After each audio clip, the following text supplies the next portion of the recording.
This 3 essential steps to nail your first pitch of 2020 PR Kickstarter is brought to you by my Hack Your Own PR program. My 9-week publicity course is designed to teach small business owners how to be your own publicist and secure headline news. The program is held real-time, online, in intimate groups of like-minded business owners. It's supportive, strategic, and damn good fun. Registration's now open for my February program.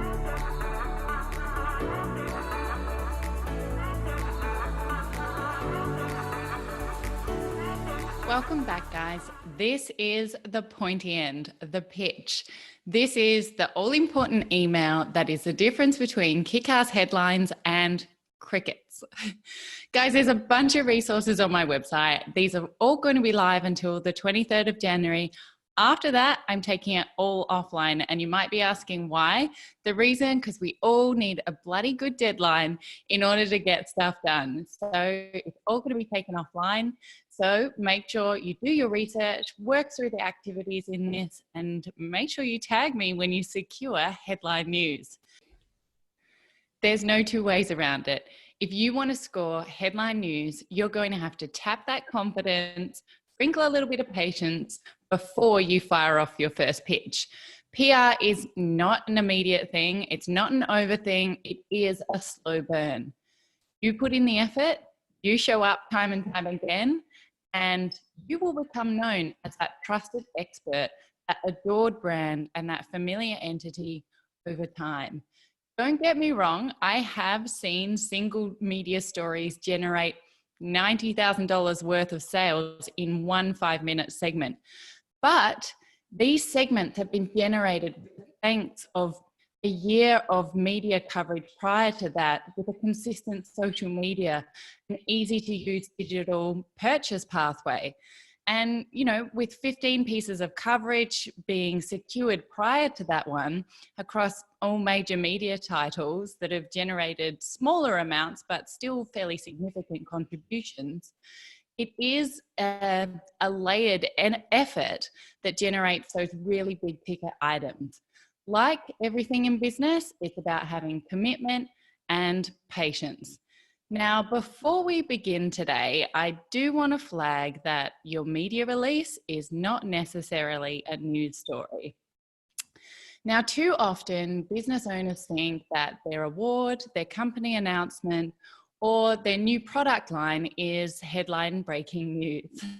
Now, I can honestly say that I hate breaking the news to business owners that their story isn't news, because I feel really mean saying that to them. But the thing is, the media outlets that we tune into are designed to educate, inform, delight, entertain their audiences. And typically our company announcement doesn't quite qualify as a headline news story. So our job as a publicist is to get in the headspace of a journalist, to think about what they're interested in writing about, thinking about the sorts of topics that they typically cover, and slide our story into their inbox, perfectly tailored so that it'll align with something they were already interested in writing about. Now, back in the good old days, I've not seen these, I'm sorry, but mass email blast was PR 101. But to be frank, I just can't even imagine how that used to work when the numbers of emails that people would have received, how much work would have been involved in digging through a huge volume of email blasted, not personal, not tailored media releases. So Before I jump in today, I did want to flag a little statistic with you. I read this a little while ago and it stuck with me. I think it's a great little flag for us that 75% of journalists say that only a quarter of the media pictures and releases that they receive are actually relevant to the publication that they represent. Now, that means we don't have to do an awful lot in order to secure our next pitch. Pretty much just send your pitch to the right person and the odds are in your favor. Now, here's the thing. The media industry actually needs content, and they rely on trusted experts and new products to fill their pages. They need stories, they need ideas, and they need news from people like you and me. So here's the 101 on pitching.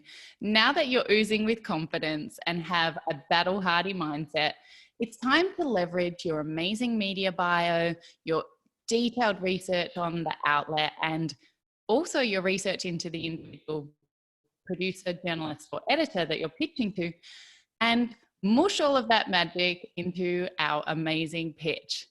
Now remember, a personalized pitch is where the gold is. So let's kick off. What does a great looking pitch look like? So it all starts with an email.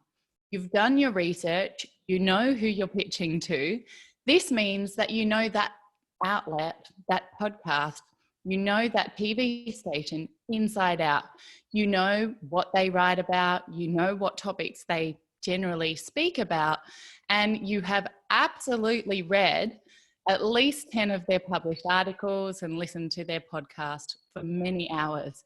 This step is absolutely crucial. It's essential to ensure you're pitching to the right person. Let's not waste their time or your time by firing off pitches to peeps that don't care. Let's connect with our tribe, the people that want to be advocates for us long into the future. Now, the second step is to address the journalist by name. Your hi lovely won't fool anyone into thinking you know who you're sending the email to if you're using that to disguise the fact that you don't know who the editor is. So we want to do our research, and then we want to be professional, maybe a little bit casual, but not too relaxed in the tone of our email. It's definitely a fine line between being overly pushy and salesy and being too laid back. But remember, this is a professional email, so let's think about writing to a boss or a client with a great new idea that you want them to consider. Let's not be rude, cocky, or overconfident. That's not our jam. We're about being confident with an arsenal of information that demonstrates why we're the go-to expert that they want to feature in their next article. Now, the third element is to back up your point of view. In just a few sentences, we're talking a very, very brief email. You want to get your point across. If you're making a statement, make sure you back it up with statistics, links to relevant articles that support what you're saying. Explain what makes you different from others who might have already stated a similar position, or even experts the journalist might have featured in the past. If you're pitching to a journalist who covers a niche area, be aware that they write about this day in, day out, so they know the topic inside out just as well as you do, if not a little bit more, because they have a fairly rounded view of the topic. So you might like to include research you've conducted, product reviews from people of influence. Now, finally, with our email pitch, we want to wrap it up with an invitation for next steps. So make it really clear what you're hoping to achieve. Would you like to be featured in an interview? Would you like to do a cooking demo on the morning show? Would you like to supply product to be featured in an upcoming photo shoot, or provide high-resolution images for a story? Would you like to write an opinion editorial? Whatever it is, make sure it's very clear and super simple, so that the journalist knows what your ask is. It's also worthwhile thinking about what your availability might be over the coming days, weeks, or months in order to fulfill that commitment. Now, please, please, please, at this point, don't fire off the email and follow up with a phone call immediately.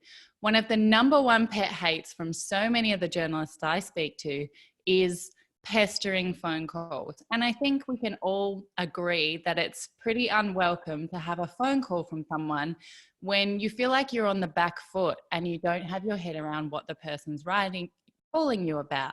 So leave the phone call for at least a week.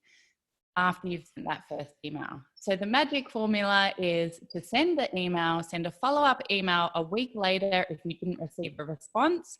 And then a couple of days after your follow-up email, feel free to give them a buzz. If you have double checked online, once you've done your research, that they are receptive to a call. Do not call unless you have already sent through a perfectly articulated email pitch ahead of your call. So that's it, folks. Your email pitch should only be a few sentences. It should be super brief, to the point, loaded with golden nuggets that showcase your alignment to the podcast or news outlet. You're tailoring your pitch so that it is written to the specific journalist, editor, or producer, and you should have made it super, super clear in that email what it is that you love about the program and how it aligns with your business values. You should be making it really clear that you're pretty much their number one fan. And that's a wrap on our 3-day PR Essentials Kickstarter. I hope you found some value in the program this week. There's been a lot of information to consume. I'm leaving all of these resources online until the 23rd of January, when my little freebie will come offline. And if you feel like you're ready to dial up your PR, scale up your business, and add that little sprinkling of rocket fuel in 2020, I would love to have you along for my PR program in February, which kicks off on Thursday the 6th. If you'd like to know more about my Hack Your Own PR program, feel free to jump over to my website, forgetandco.com.au/hack your own PR.